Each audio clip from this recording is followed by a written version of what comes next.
what do they do next week? Do they put their very best team out there, or do they try some of these same guys that we may not know much about at the international level against the world champions? What do you do? Nah, I think you've got to go for your A team.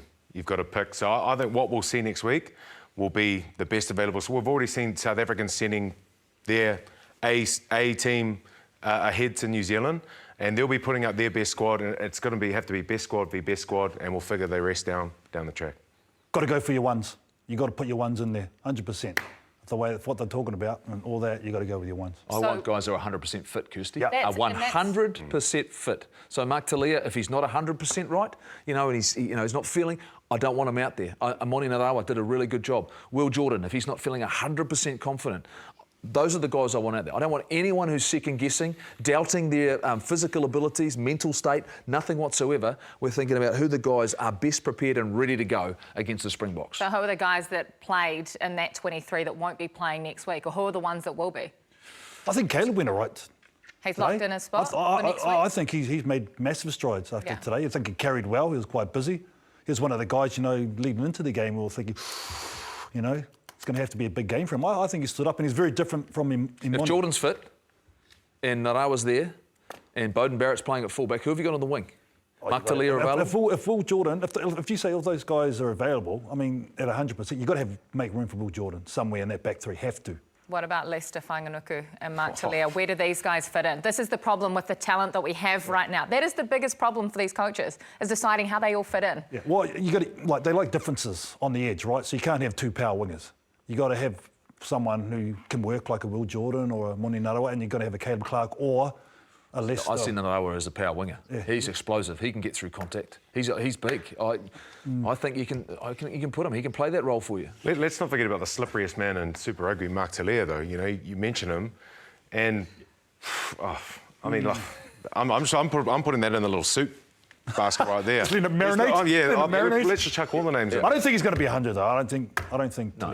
So I don't think he's not in this this week coming up. So Moni Narawa was the only debutant in this conversation. Will they throw any other newbies out there next week, maybe off the bench, and test them in the Inferno? We're thinking maybe Tamaiti Williams or Cam Roigard. Do you think we'll see opportunities for these players? The one thing you'll need, and let's test this, you're playing the Springboks, what's the one area of your game you have to be really secure? It's your scrum. You have to be secure at scrum time. Do you put the young man... Angus. Come on, Gus. Expert comments. Let's go. Expert. When you look at the bench in particular, I don't think there's any debate that Ethan de Groot and Tyrell Lomax are our guys, right, as starting props. Yep. So what's our best impact off the bench to secure that part of the game? I think at the moment it would... I do back young Tamaiti Williams, but I don't know if this is the right time to chuck him in this. 22 years old, young buck, come a long way in the last couple of years, but I think those two, Ofa, Nepo, they've been there, they've played these teams, they're physical, they know what it takes. Who's your two hookers? We've got Cody in there, he's going to start, do you think? Yeah, I have to back my mate, Samasoni. I mean, Colsey did wonderfully. I thought Cody Taylor, towards the end of that season, really sort of took that mantle back. But the game that Samasoni plays, so he's just starting hooker? I'd say Cody Taylor to start, Samasoni to bench to bruise it off. At the moment, but nice to have him sitting there, right? And fit as well. Can I throw some stats at you, though?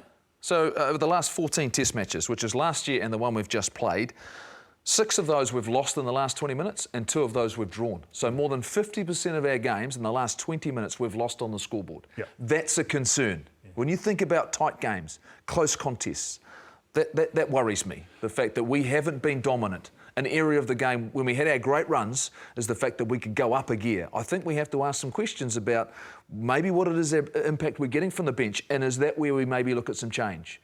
Is this the time to go, you know what, Cam Roigard, I'm going to inject you, and we've done it before. We've put the likes of a Lima Sopawanga or a Josh Ioane in the biggest stage against the biggest teams and gone, you know what, go out and prove yourself. They did against the Springboks and it's worked. I'm just throwing it out there as I am concerned about that. Even today, second half, it was 12-10, second half. Yeah, I was about to say that if there's anything that the All Black selectors will be thinking about is the impact off the bench. Like you said, we lost that second half in terms of scoring, right? So that's something definitely that is going to be probably one of the major work-ons coming out of this performance today from the ABs.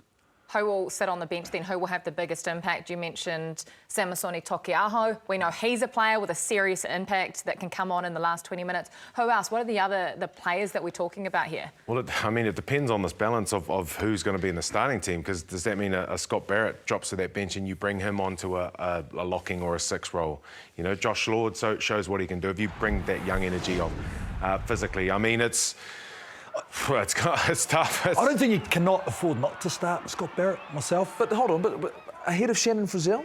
And is he the same? But is Shannon better off the threat? bench with his impact and his hits and his runs a bit wider? You know what I mean? Yeah, I get all that. Yeah. You know, I'm just looking at it, and the Sam Whitelock thing is the big equation here. Yeah. And I go back to when push come to shove, when we needed a result last year in Johannesburg, these guys went out and they fronted. And so you might go down that path and you're going, we introduced a couple of young props who did a great job for the All Blacks, but in the end it was the tried and true in the middle row. Yeah. It was the experience of Sevilla and Kane, that physicality that they brought. I look at that group and go, you know what, Richie Mwanga was at 10. You know, they delivered when the game and the Freedom Cup was on the line. So I wouldn't be surprised if they went down that. But to me, that all comes down to exactly the condition of Sam Whitelock.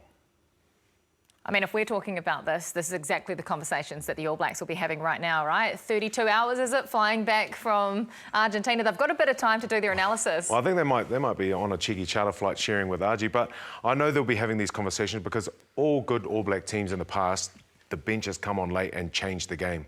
And that's what we need in today. You see what Ireland can do, France can do. You need that full 80-minute performance, and when the bench is coming, they're injecting some energy, they're injecting a change and impact. That's what you need. One person who had a massive impact on this game was their captain, Sam Cane. We literally saw him chopping people in half and really leading this forward pack from the front. There has been a wee bit of an issue, though, that has made the papers. He's made a mistake after the match and he's tripped up one of the pitch invaders that were on the field. He's come out straight away and apologised. He's spoken to the guy, he's connected with him and had a long chat. But I think this raises serious questions that how do these pitch invaders keep making their way onto the field? If you don't know the danger to these players until they're on there, I mean, how are they getting through all these security guards at every level? It's an issue, there's no doubt about it. He shouldn't have been on the field.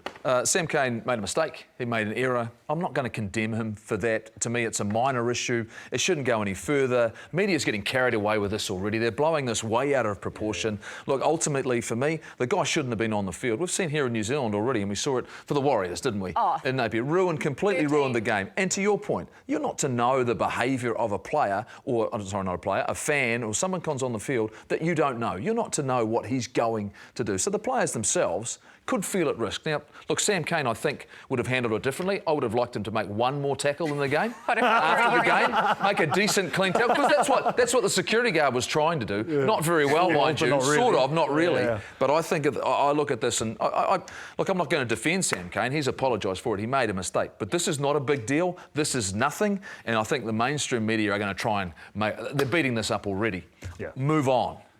Yeah, non-issue for me. No, he's apologised. Yeah, I'm actually quite intrigued how the supporter got over the moat, because there was a moat around the field, so he's either Spider-Man, yeah. Spider-Man. I don't know. Web singer. Holy smokes, you know, the stadiums over there, they're quite well protected. So They've usually got the big fences Yeah, up yeah, that don't allow you to systems, get on the field. Yeah, but- what was it? 42,499 were great. Yeah. Yeah. One guy ruins it for Yeah, everybody yeah, else, yeah. right? Let's move on. Forget about him. Don't give him his moment in the sun.